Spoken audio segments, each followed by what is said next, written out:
El ahorrador de electricidad Estaminal es el único aparato del mercado comprobado que reduce el consumo de electricidad después de haberse instalado en miles de hogares en Canarias.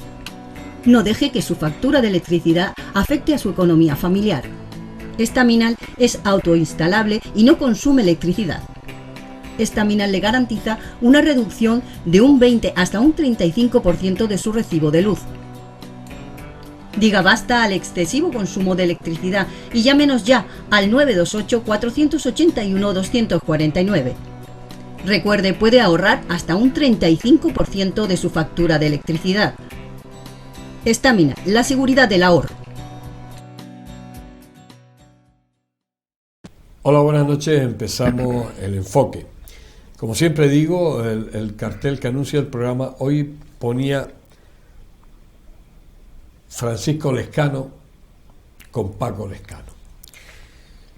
Bueno, vamos a hablar de Francisco Lescano y Lescano, porque además Lescano por parte de padre y madre, de Paco Lescano, Paco el nuestro, porque Paco Lescano ha estado muy relacionado con TAC Televisión, muchísimos años que lleva en esta casa colaborando, presentando, yo qué sé, lo que podemos hablar de Paco con TAC Televisión. Pero hoy lo hemos traído para hablar un poco de toda esa vida dedicada al arte, porque ha trabajado casi todas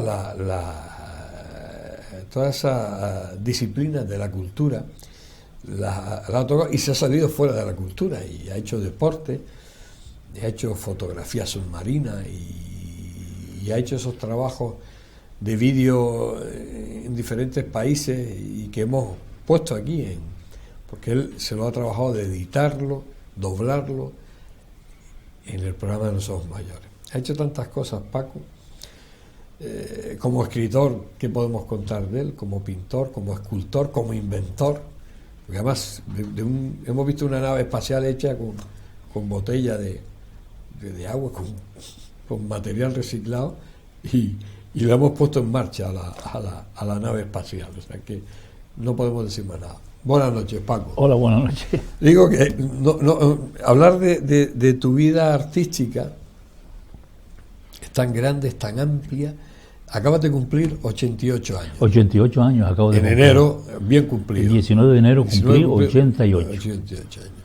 Y sigues con la misma ilusión con la claro, mismas ganas que hace 70 años. Cuando tenía 20 años, exactamente. Sí, es increíble, ¿no? Porque además sigues creando, acabas de terminar tu famoso libro de cómic. Acabo de terminar un cómic hay un par de años trabajando en él, ¿no? Un año. Porque, este cómic lo he hecho a partir de historias que ya habían sido publicadas o en España, o en Francia, o en Bélgica.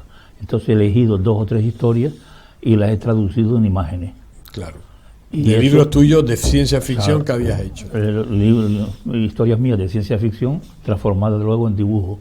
Y son historias cortas que juntas componen un libro que se llama Universos Paralelos, porque cada historia corta son como 2 historias paralelas que pasan. Que además me imagino que sobre marzo será la presentación del libro, ¿no? ¿Cómo? En marzo más o menos tienes tú previsto presentarlo o antes. ¿En marzo? Sí. Para el libro de Universos Paralelos, no lo sabes. Es que no, depende de la editorial, porque claro, siempre hay algunos temores. Puede no ser rentable para la editorial. Porque ahora empieza a valorarlo. Puede ser que sea demasiado complicado el montaje que he hecho, que no es clásico de los cuadraditos del cómic, sino hay cuadrados pequeños, hay páginas enteras con incrustación de otras viñetas, y a lo mejor es demasiado complejo para montarlo, para ellos. Y otra cosa que me inquieta es el color, hay tal vez de excesivo colorido, porque generalmente los cómics tradicionales son o tricomías o 4 tricomías, 2 colores o 3 de base. Sin embargo, yo cada viñeta lo he hecho como si estuviera pintando un cuadro, con todas las gamas de colores y de dibujo. Y ahora, hablando de eso, muchas de estas viñetas ahora se están transformando en cuadros de verdad. Que estás a partir de la viñeta, ¿no? he hecho cuadros con el que pretendo hacer una exposición este año. ¿Te da para tanto el tiempo, Paco? Pues sí, porque es como es como el caracol. Voy poco a poco caminando todos los días. Sí, pero con una producción buena. Es decir, yo veo otros artistas que tardan un montón de años en sacar algo, pero tú, bueno, dentro de un orden eres... Yo voy todos los días, voy a pintar, todos los días. Ya es como que me dice, tengo que ir a la oficina. Me levanto por la mañana temprano, me voy al estudio a pintar y pinto. Y me pasa lo mismo con el dibujo o con otra cosa. Hay una escribes cuando dejas de pintar, te pones a escribir. Claro, cuando se apaga la vena de no me viene la idea, me pongo a escribir. Por eso a veces algunos poemas han dado origen a un cuadro también, incluso un cuadro de origen a un texto.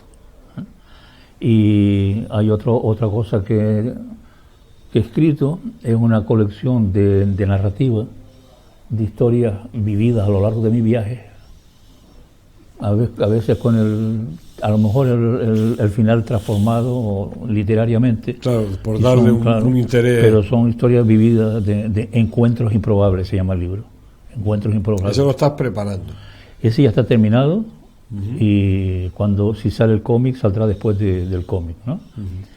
En fin, yo no tengo ninguna queja, mi trabajo circula. Ahora mismo hay la revista más fuerte de ciencia ficción que se edita en Madrid y que le edita Paco Arellano, pues ha dedicado un número prácticamente exclusivamente a mi camino por la literatura y el dibujo concerniente a todo lo que está relacionado con la ciencia ficción.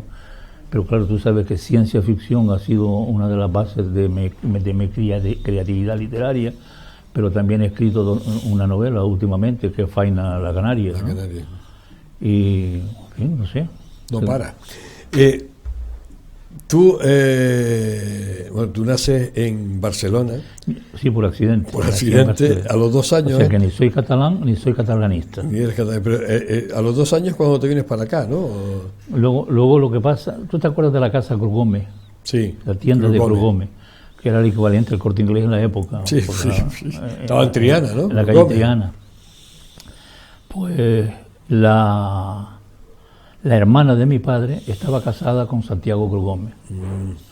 Cuando Santiago Cruz Gómez murió, ese mismo día murió su mujer, de tristeza, llorando, se quería morir, y a los dos los enterraron juntos en el cementerio de aquí de Las Palmas. Cruz Gómez y su mujer, hermana de mi padre. ¿Qué pasó? Que entonces mi padre heredó Cruz Gómez con 2 hermanos más. Eso ya le hizo venir de Barcelona, venirse a Las Palmas. Y yo tendría ahí pues un par de años o 3. O sea que tu paso por Barcelona fue accidental.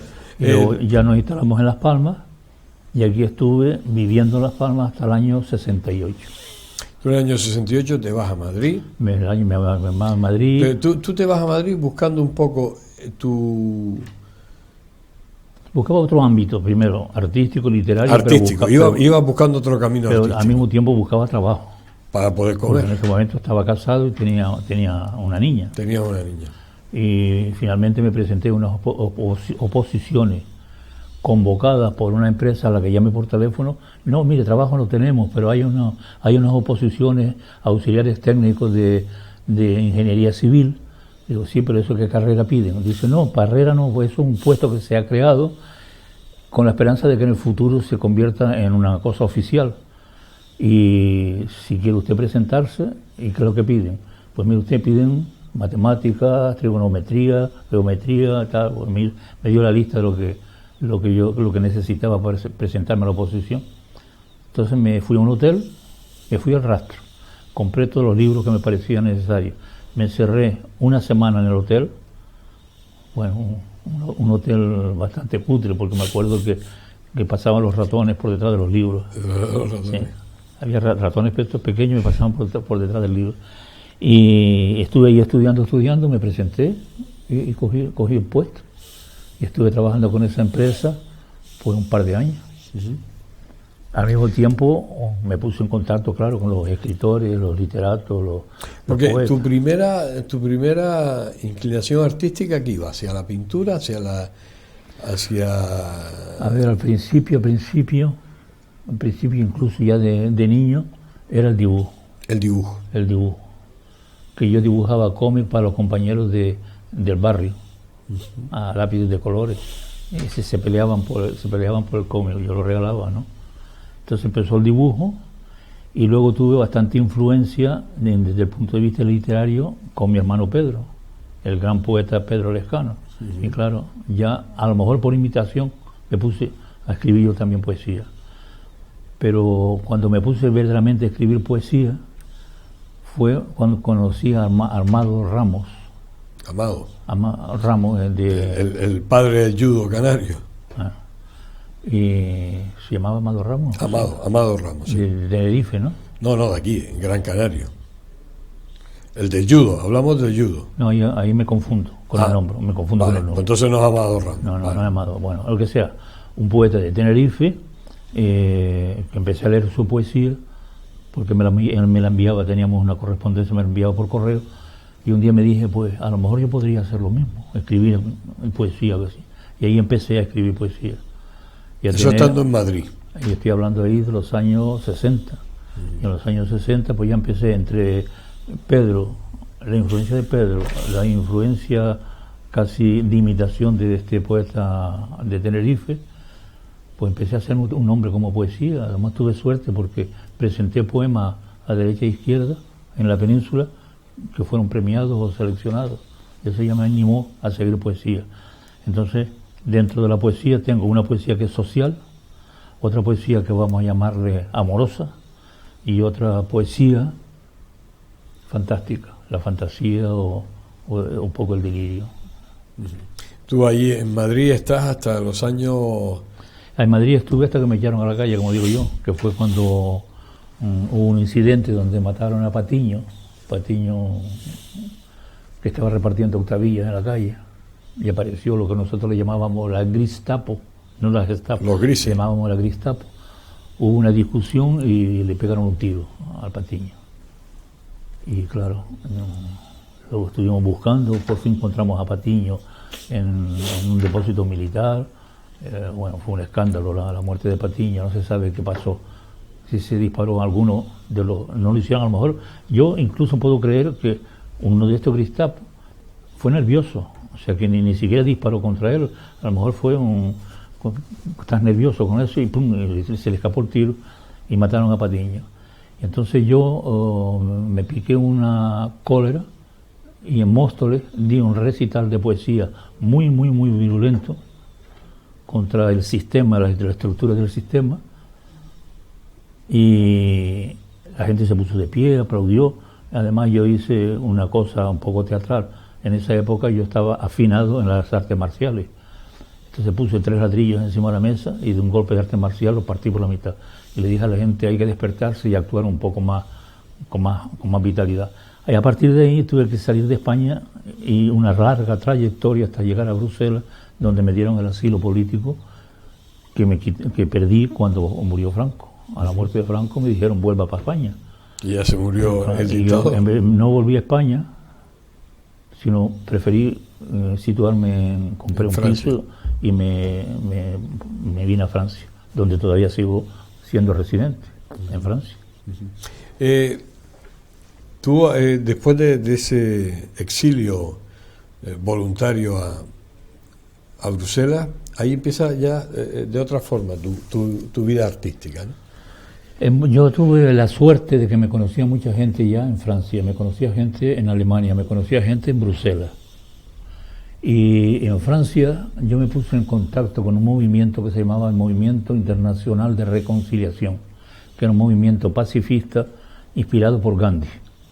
Al frente de ese movimiento, una de las personas que estaba al frente fue Jean Favre, que terminó siendo presidente del Partido Radical Italiano y que le llamaban el Papa de la no violencia. Y entonces Jean, pues, me hizo una visita en París y me propuso, mira, nosotros como organización te podemos organizar exposiciones por toda Europa, a condición de que un porcentaje del dinero que tú cobres como artista pase a la caja del organismo. Y yo acepté. Eso quiere decir que ellos ya, a través de Jean Fabre, ya tuve una cadena de exposiciones por toda Francia. Luego me pasó lo mismo en Bélgica, que me puse en contacto con otro movimiento que era el MIR, y mi actividad pictórica se desarrolló a una gran velocidad, porque además llegué en un momento caliente, era después de mayo 68, y después de mayo 68 había el hipismo, los hippies, y todos los movimientos alternativos, y todos los movimientos por la paz, todos los movimientos por el desarme, contra lo nuclear, y mucha obra mía en ese periodo es de lo que hablaba. O sea que llegó en el momento, Claro. en el momento justo. Vamos a hacer un pequeño alto. Estamos hablando con Paco Lescano. Estamos enterándonos un poquito más de su vida, de esa vida artística que a sus 88 años nos queda mucho todavía que contar. Hacemos un alto y estamos de nuevo con ustedes. El ahorrador de electricidad Staminal, tras muchos años de instalación en Canarias y ser elegido como producto del año en ahorro energético a nivel nacional, le ofrece la posibilidad de ahorrar de un 15 hasta un 35% de su consumo en su factura de electricidad. Sea cual sea su negocio local o industria, Staminal tiene el ahorrador que se adapta a sus características. No se fíe de las imitaciones, Staminal solo hay uno, con las homologaciones de la comunidad internacional. No deje que los gastos abusivos de electricidad afecten a la economía de su negocio. Pídanos presupuestos sin compromiso al 928-481-249. Ahorrador industrial de energía Staminal, la solución a su excesivo consumo energético. Recuerde, ahorre de un 15 a un 35% de su factura de electricidad.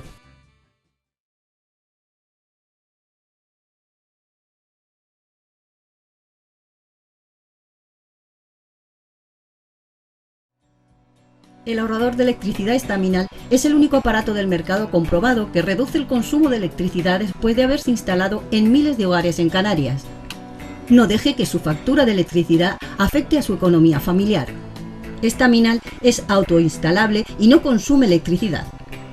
Staminal le garantiza una reducción de un 20 hasta un 35% de su recibo de luz.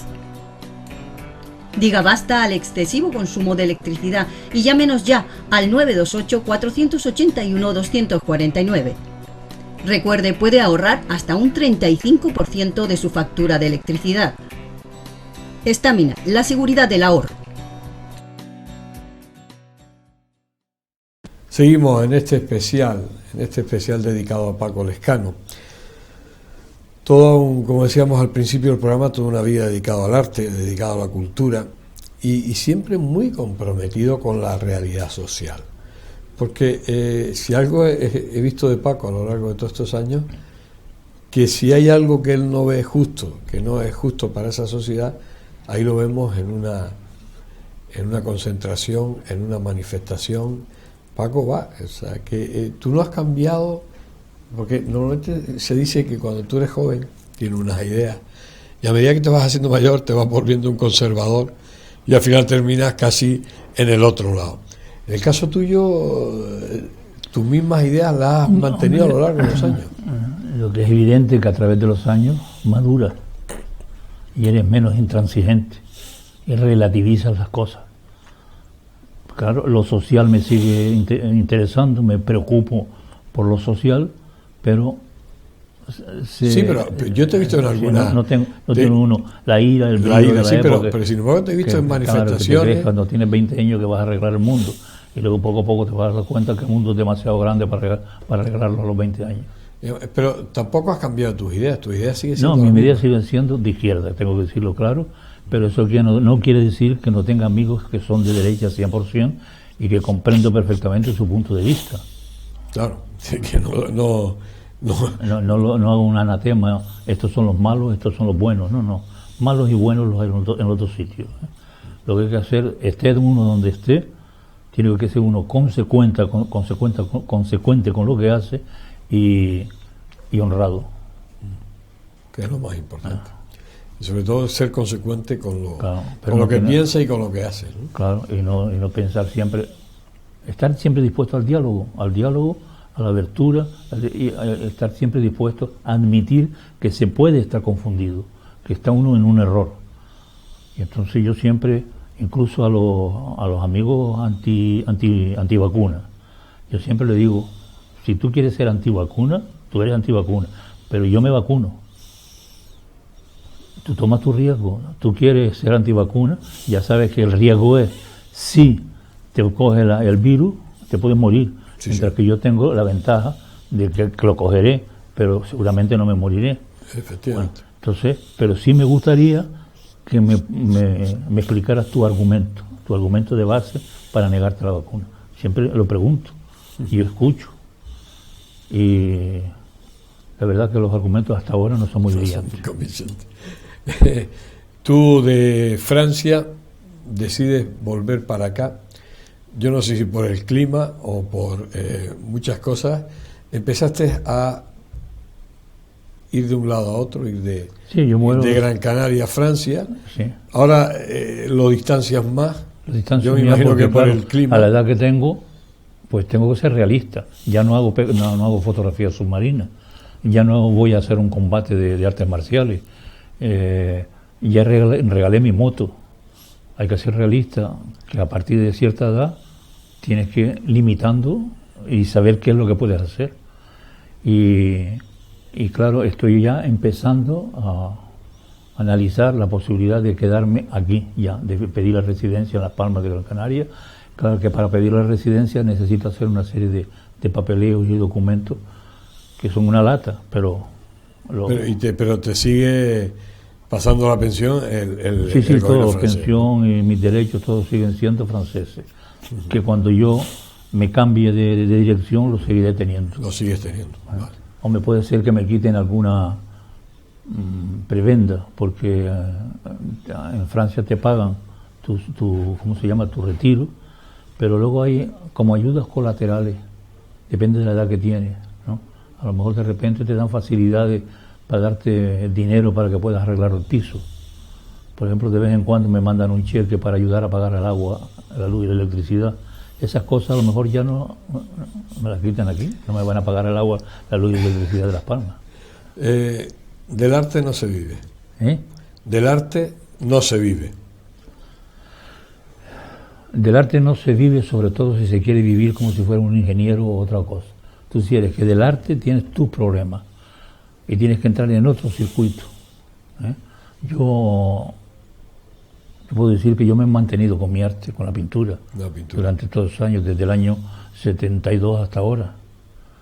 Claro, yo me organicé de manera a tener 6 exposiciones en el año, a través de Europa. Yo hacía una exposición y contrataba esa misma sala para 2 años después. Lo que quiere decir que eso hizo un circuito de exposiciones donde cada año tenía 6 exposiciones. Y yo sabía que en las 6 exposiciones me daba lo necesario para vivir. Pero claro, lo necesario también es relativo, porque yo he sido siempre un hombre modesto. Quiero decir, ni grande ropa, ni gastar, ni fumo, ni bebo, ni gastar en cosas inútiles, ni un gran coche. Me compré una moto, tenía una moto. Entonces, si aprendes a vivir de otra manera, y sin el sueño delirante de que vas a ser famoso y que vas a ser millonario, pues acabas con defenderte, porque yo podía haber ganado la vida bien si me hubiese dedicado exclusivamente al cómic en Francia y en Bélgica, porque están muy bien pagados. Pero claro, a mí no me interesaba estacionarme en el cómic. Yo quería pintar, escultura, el dibujo, la pintura, la literatura, los murales, o sea, había todo un movimiento diferente. Es muy difícil vivir del arte, pero hay artistas que pueden vivir por la manera que se organizan la vida, pienso. Yo, por ejemplo, los marchantes de arte siempre los he desechado, porque el marchante de arte termina por dirigirte y ya no eres tú, sino el comercio de marchantes, como pasa lo mismo con la galería. Por eso yo he expuesto mucho en Europa, en cualquier sitio. Mira, hice una exposición en un bosque. Habían cogido era un territorio donde iban a poner una central de no sé qué. Y entonces se hizo como una manifestación colectiva y yo en el bosque colgaron los cuadros en los árboles y pusieron con un alambre un candil que alumbraba cada cuadro. Parecía una cosa de Harry Potter. O sea que yo he hecho exposiciones en el Palacio de las Naciones Unidas, sí, también. Pero en el Palacio de las Naciones Unidas, en una conferencia internacional por el desarme, y no por eso después me quedé para seguir exponiendo en el Palacio de las Naciones Unidas. Yo quería viajar y entrar en contacto con la gente, conocer grandes artistas y pequeños artistas, conocer gente que no conocía nada, pero que valía la pena de conocer. Y no necesariamente artistas, sino gente, personas, personajes de la vida. ¿En Canarias te ha reconocido tu trabajo? ¿En Canarias te han reconocido tu trabajo? Yo creo que sí, en Canarias hay mucha gente que ha reconocido mi trabajo, que lo reconoce. ¿Y las instituciones? Tú te has visto que incluso se acaba de escribir mi biografía, que saldrá, espero, este año, ¿no? Y eso viene de Canarias, ¿no? En Canarias, además Canarias tiene unos magníficos pintores, tiene magníficos pintores, magníficos escultores, muy buenos escritores, tiene de todo Canarias. Sí, pero a nivel personal, ¿las instituciones te han reconocido lo que tú has hecho? ¿Tú sabes que normalmente se usa utilizarte como hijo? El último premio, un premio Canarias que se dio colectivo a poetas a escritores que habían colaborado con la literatura canaria, también me nombraron a mí, y me dieron mi trofeo, ¿no? Y también se hizo algo ahí en la calle Triana, que pusieron unos kioscos con fotos grandes de artistas canarios en París. Pues también, yo tengo cuadros en Arucas, en el museo. Se ha hecho hay una sala Francisco Lescano en Filga, ¿no? O sea que no te sientes que tu trabajo se ha reconocido aquí. Sí. Siempre con nuevos proyectos, ¿no? Siempre con nuevos proyectos. Siempre con nuevos proyectos. Ahora te digo que estoy pintando una exposición a partir del cómic. Quiero hacer una exposición de cómic. ¿Ya tienes buscado el sitio o todavía no? ¿Estás terminando la obra? No, ya saldrá. Además, con esto del COVID, no es tan fácil. Pero... De todas formas, tú nunca has sido muy tiquismiquis o selectivo con la sala. Como tú decías, cualquier sala es buena, ¿no? Cualquier sala es buena. Con tal que traiga al público, es buena. Y no hace falta exponer una galería de arte. Se puede poner, en la ciudad de Angoulême, en el Festival Internacional del Cómic, donde precisamente me dieron un premio también, pues yo expuse en la vitrina del cine Balzac. El cine a la entrada tenía una vitrina, pues mi exposición fue en la vitrina del cine Balzac. O sea que en todos sitios se puede exponer. Pero claro, como tradicionalmente un artista tiene que estar en una sala y hay una especie de engolamiento con eso. Sí, pero tú has expuesto desde el SICA a cualquier sala de aquí, ¿no? No, yo he expuesto en buenas salas, magníficas salas, pero después en muchos centros culturales, en toda Europa, en muchas casas de los jóvenes y de la cultura. O sea que... Y por los pueblos, ¿no? Lo más importante para mí ha sido la comunicación y el diálogo. Si te metes en un circuito de galería, se acabó, ya no hay diálogo, sino demasiado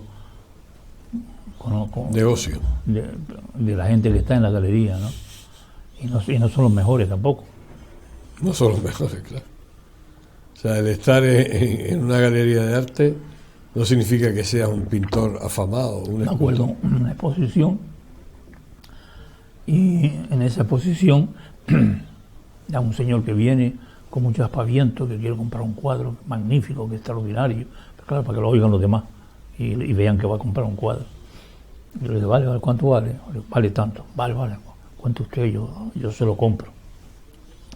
En esto me voy al váter a hacer pipí y veo que el fulano me sigue, cosa que me mosqueó. Digo, ¿por qué me sigue este albate? A ver si he tropezado con un conquistador, ¿no? Y ¿no? Se acerca, se pone a hacer pipí al lado mío y de repente me dice, bueno, señor Lescano, yo le compro el cuadro. Digo, vale, vale, pero se lo voy a pagar en 4 veces, pero no lo diga. Sin embargo, los que no están en una galería te dicen, ¿cuánto vale el cuadro? No puedo pagarlo. O te lo dicen directamente, no les importa decir, no puedo pagarlo, pero lo puedo pagar en 2 veces. Yo prefiero el público de todos los días al público de galería, con mi respeto. Claro, claro. Porque además es el público llano y el público de a pie y no tiene nada que ver con... Me encanta el público de a pie, porque además el público de a pie a veces no tienen la cultura, pero lo que dicen es verdad. Lo que dicen es verdad. Yo me acuerdo de una exposición que hice e invité a un grupo de niños con el síndrome de Down, ¿sabes? Y entonces ellos venían y miraban los cuadros y de repente uno mira un cuadro tan grande como ese que está ahí y dice avión. Me mira y me dice avión. Y digo, ¿y dónde está el avión? Y entonces se va derecho a un rincón del cuadro y lo señala. Y una mancha que había en el cuadro se parecía a un avión. Y es lo que veía del cuadro, porque tú sabes que estos niños ven primero el detalle y después construyen alrededor. Nosotros miramos el paisaje y luego decimos, mira una vaca, mira una cabra. No, ellos al revés, ven el detalle. Pues empecé a fotografiar todo lo que los niños encontraban en los cuadros. Cada uno encontraba una cosa. Lo fotografié todo y a partir de la fotografía monté una exposición, hice cuadros grandes con lo que los niños autistas habían encontrado en mis cuadros. Eso no hubiese pasado en una galería de arte. Claro, claro. ¿La cultura está politizada? ¿Ya? ¿La cultura está politizada? No toda, pero sí hay una gran parte de la cultura completamente politizada. Sí, completamente. ¿no? Y hay círculos cerrados. Es un círculo cerrado, sí. Que no... Eso no quiere decir que no haya un arte que es político, ¿no? Pero yo he hecho arte politizado, pero sin estar en ningún partido. Nunca he estado en ningún partido. Aunque haya, por ejemplo, en la época de Franco, que yo colaboraba mucho con el Partido Comunista, yo no estaba de acuerdo con el Partido Comunista, ni con los comunistas siquiera. Pero era el grupo que estaba mejor organizado para cambiar la situación. Por eso colaboraba con ellos, ¿no? Y ¿qué voy a decirte? Mira, la vida, a mí, primero, ahora mismo tengo que decir qué suerte de haber llegado tan lejos. Luego, otra cosa puedo decirte que la vida me ha dado más de lo que yo le pedí.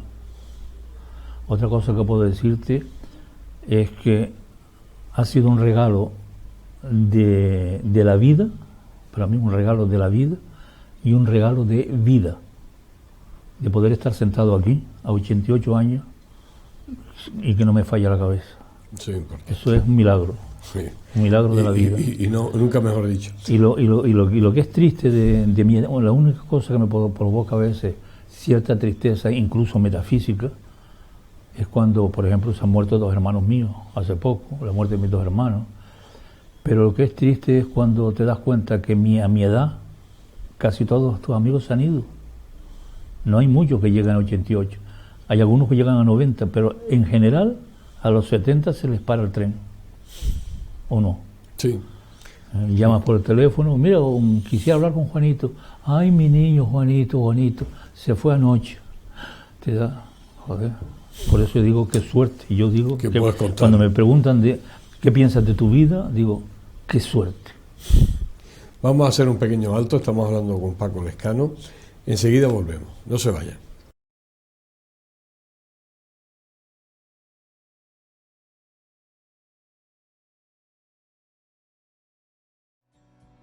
El ahorrador de electricidad estaminal es el único aparato del mercado comprobado que reduce el consumo de electricidad después de haberse instalado en miles de hogares en Canarias.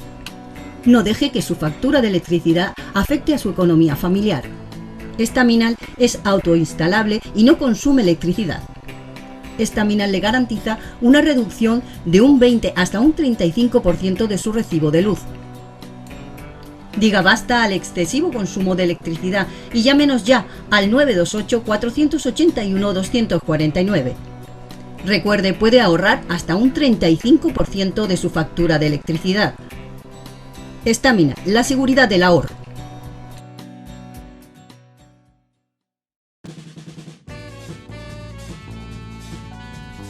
El ahorrador de electricidad Staminal, tras muchos años de instalación en Canarias y ser elegido como producto del año en ahorro energético a nivel nacional, le ofrece la posibilidad de ahorrar de un 15 hasta un 35% de su consumo en su factura de electricidad. Sea cual sea su negocio local o industria, Staminal tiene el ahorrador que se adapta a sus características. No se fíe de las imitaciones, Staminal solo hay uno, con las homologaciones de la comunidad internacional. No deje que los gastos abusivos de electricidad afecten a la economía de su negocio. Pídanos presupuestos sin compromiso al 928-481-249. Ahorrador industrial de energía Staminal, la solución a su excesivo consumo energético. Recuerde, ahorre de un 15 a un 35% de su factura de electricidad. Llegamos a la parte final de este especial dedicado a Paco Lescano. Bueno, estamos escuchando a Paco a lo largo de todo el programa y es que es un placer. Paco fue presentador del programa No Somos Mayores muchos años y bueno, tiene esa saber entrar que tiene él por su forma de ser. Y bueno, pues como él decía en su última intervención, que le he dicho, bueno, ¿y qué cuentas tú a partir de estos 88 años? Pues bueno, pues que estoy aquí, ¿no? Es decir, una de tus cosas es, estoy aquí, ¿no? Esos 88 años, estoy aquí. Y sobre todo bien de cabeza, que es lo más importante, ¿no? Porque el que tú puedas seguir creando, escribiendo... Sobre que no haya perdido una cosa que se pierde, que es la capacidad de asombro. Claro. Que todo te sorprenda, que todo te parezca interesante. Porque desde pequeño, desde que me compraron un microscopio hasta que me fabriqué yo un telescopio, todo me ha interesado. No solamente a nivel de astronomía, sino de todo, los minerales, la naturaleza, la vida en general, la vida de las personas, todo me ha interesado siempre. Y eso, pues, me ha ido enriqueciendo. Y además me ha permitido ver la vida con una óptica, con el abanico mucho más abierto. La salud te ha respetado durante toda tu vida, ¿no? ¿Cómo? La salud te ha respetado, ¿no? Sí, que si siempre has tenido más o menos buena salud, ¿no? En toda tu vida. No te has visto con enfermedades, ¿no? Siempre te he visto yo muy sano, ¿no? No, yo enfermedades no he tenido, enfermedades graves no he tenido ninguna. Te podría haber tenido alguna chuchón, ¿no? Como por ejemplo, yo creo que algún accidente. Claro, pero no te he visto yo nunca... Pero lo que es enfermo, dice, estoy enfermo, a lo mejor me muero mañana, hasta ahora no lo he tenido. Y con poca medicación, ¿no? ¿Y con? Poca medicación, ¿no? Realmente muy poca. Muy poca, ¿no? Muy poca. Justo lo que... las tres cosas que hay que ponerle a uno, ¿no? Sí, no, nada, porque siempre me pregunta qué está usted tomando cuando voy a un médico. Pues de todas maneras yo me hago una revisión global. Siempre. Todos los años. Análisis de sangre, análisis de próstata, análisis de hasta TAC, todo lo hago, ¿no? Todos los años. Y luego, si me mandan una pastillita, pues me lo tomo. Pero el resto de mi vida, bien. Siempre. No he tenido periodos de... Y a veces los he tenido, pero es que no me he enterado tampoco, porque yo me acuerdo que antes de salir, yo hice un viaje a Cuba. Tenía mucho interés de ir a Cuba porque quería saber cómo se vivía realmente en Cuba, cuál era la verdad de Cuba. Y el médico me dijo que se tiene que vacunar. En ese momento yo era antivacuna. Yo no, vacunarme yo, mi organismo pienso que tiene la defensa necesaria. Bueno, me fui para Cuba. Cuando volví, me dice el médico, ha tenido usted una hepatitis B, AB, y una hepatitis A. ¿Pero cuándo? Tal época y tal época. Digo, mire, es que no me he enterado, porque la época que usted me dice que tuve una hepatitis B, estaba haciendo fotografía submarina. Dice, pues mire, le digo, pero la tengo. Le digo, no, ya está, se vacunó solo. Y me vacuné solo, me dio la hepatitis A, pero no me enteré, me dio la B, no, tampoco me enteré. Pero fuera de eso, nada. Eso te ha permitido a lo largo de toda tu vida hacer muchísimas cosas, de viajar a muchísimos sitios. Eso me ha permitido porque viajar. Tú decías, yo recuerdo alguna frase tuya que decía, no tengo dinero, pero tengo amigos por todo el mundo.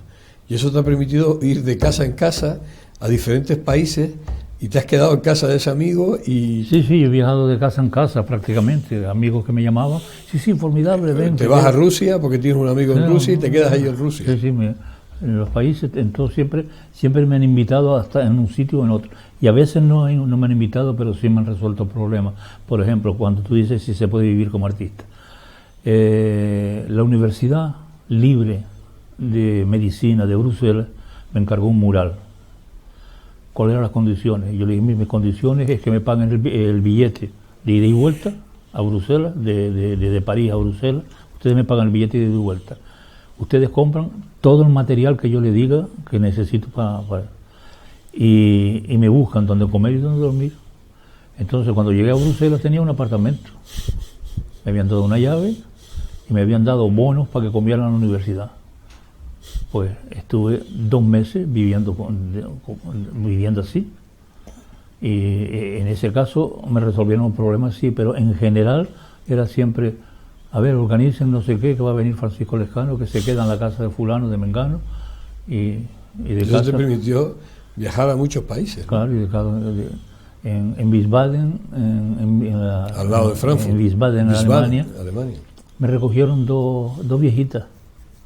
Me dieron, no sé cómo lo hicieron, pero me quedé en casa de esas dos viejitas que habían vivido todo el periodo nazi y que me contaban, es que nosotros no creíamos que estaba pasando lo que estaba pasando, porque toda la propaganda que salía por la radio, toda la propaganda nos hacía creer que las cosas eran diferentes. Por ejemplo, ya había una chimenea que salía humo todo el día y nos decían que estaban quemando la ropa sucia y vieja.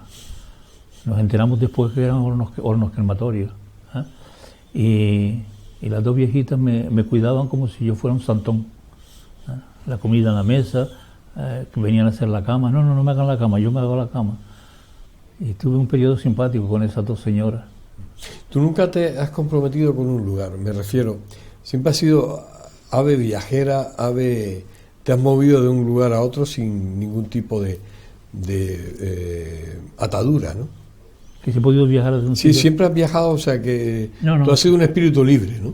Siempre he sido espíritu libre y he intentado vivir mi libertad. Y respetar la libertad de los otros también. Siempre respetando la libertad de los otros. Pero he tenido la suerte de poder viajar. En Francia tengo un hijo también que se llama Daniel. Con pocos kilómetros no he hecho con él en la bicicleta y mi hijo en la mochila. Tenía a mi hijo en la mochila y yo en bicicleta. Toda Holanda me lo hice con él a la espalda. Porque en ese momento yo estaba solo con el niño. No, ¿qué voy a decirle? Si es que mi vida ha sido muy rica de vivencias y de gente que he conocido, varios premios Nobel de la Paz, que son todavía amigos míos, que los he conocido en Inglaterra, los conocí en Bruselas. He tenido a Armand Gatti, que fue delegado del Ministerio de Cultura, Arun Tassiev, el gran vulcanólogo mundial también. O sea, he podido conocer gente importante, pero todo ese conocimiento no se me ha subido a la cabeza. Claro. ¿Qué le pides tú a la vida ahora? ¿Qué le pides tú a la vida, a la actualidad? ¿Qué le pido a la actualidad? Sí, a tu vida actual. ¿A la mía? Sí, a la tuya. Es que no le pido nada, porque tengo todo lo que necesito, materialmente y afectivamente. Desde el punto de vista afectivo, tengo una muy buena relación afectiva con mi pareja. Muchos años. Casi ya muchos años. Y yo siempre digo que lo mejor que me ha tocado en la vida, en esta vida aventurera de mi vida, he sido encontrar a mi compañera. Sí, porque efectivamente, ¿no? Además la encontraste en tu última etapa, ¿no? Ya aquí en Gran Canaria. en una exposición que estaba haciendo yo en Mafre. Es una exposición. Lo conocimos ahí y, en fin, no quiero hablar de ella, pero es excepcional como mujer. Inteligente, con una visión sociopolítica muy clara. Y pintora también, ¿no? Pintora, muy buena pintora, dentro de lo académico, pero muy buena pintora también, que no está ejerciendo porque está con otras historias. No, pero además llegó a hacer una exposición no hace tantos años, ¿no? Sí, ella hizo una exposición y yo preparé para ella también una exposición en Francia. En Francia, ¿no? En Francia. Y le fue muy bien. Y luego ha hecho otras exposiciones que también le ha ido muy bien. Yo me gustaría que pintara más,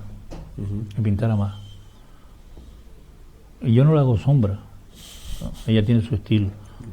Cada uno tiene el suyo. Mi sobrino Pedro. Pedro, sí. Mi sobrino Pedro es una pintor, bomba, una bomba. Una bomba, increíble.